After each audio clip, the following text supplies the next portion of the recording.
Barton is what you would consider a pipe hitter. He's not the type of individual that's going to get into, let's just say, the fire service and just be that guy that is bare minimum. Everybody talks about the guy that somebody loves to be around, and he just has that persona of somebody that people like to hang out with. He cares about his job a lot. You can tell there's a true passion for it. Faith, family, and fire in that order. That is his motto, faith, family, and fire, and that's something that Barton has 100% embraced. If I had to describe Jonathan in 3 words, I would say he's strong.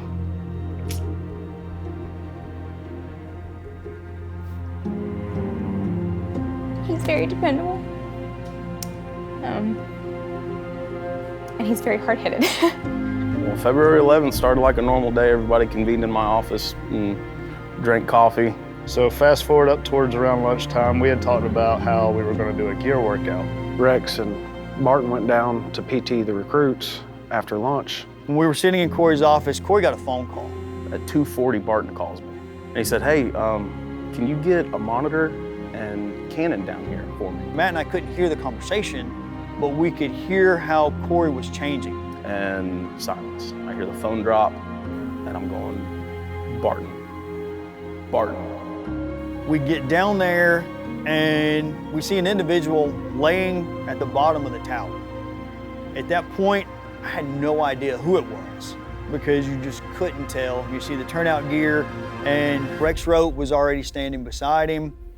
And within a matter of a few seconds, we realized that Barton was laying there. And he raised his shirt up to expose his chest, and you could see from the nipple line up, he was a totally different color purple. Cannon checks a carotid. Matt ends up with a femoral, and I'm holding his wrist. And all 3 of us confirm at the same time his heart stopped. So the day that I got the call, and I say the call, was February 11th at around 3:09 p.m.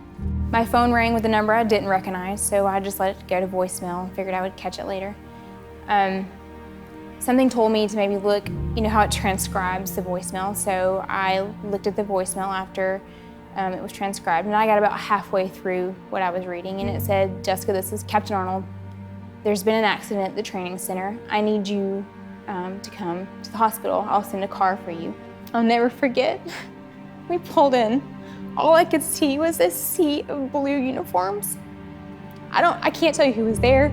I don't know whose faces it was, but I just could see blue uniforms, and there was lots of them. I'll never forget, there was a parade of paramedics, firemen that all brought him in.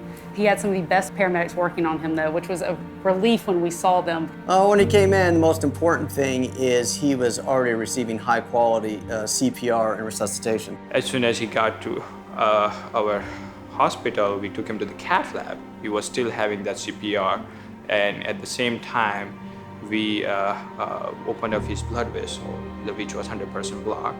We also had to put artificial heart pump to keep the blood circulation going because his body was in shock. When I first saw him for the first time, it was hard. It was like it was his body, but he wasn't there.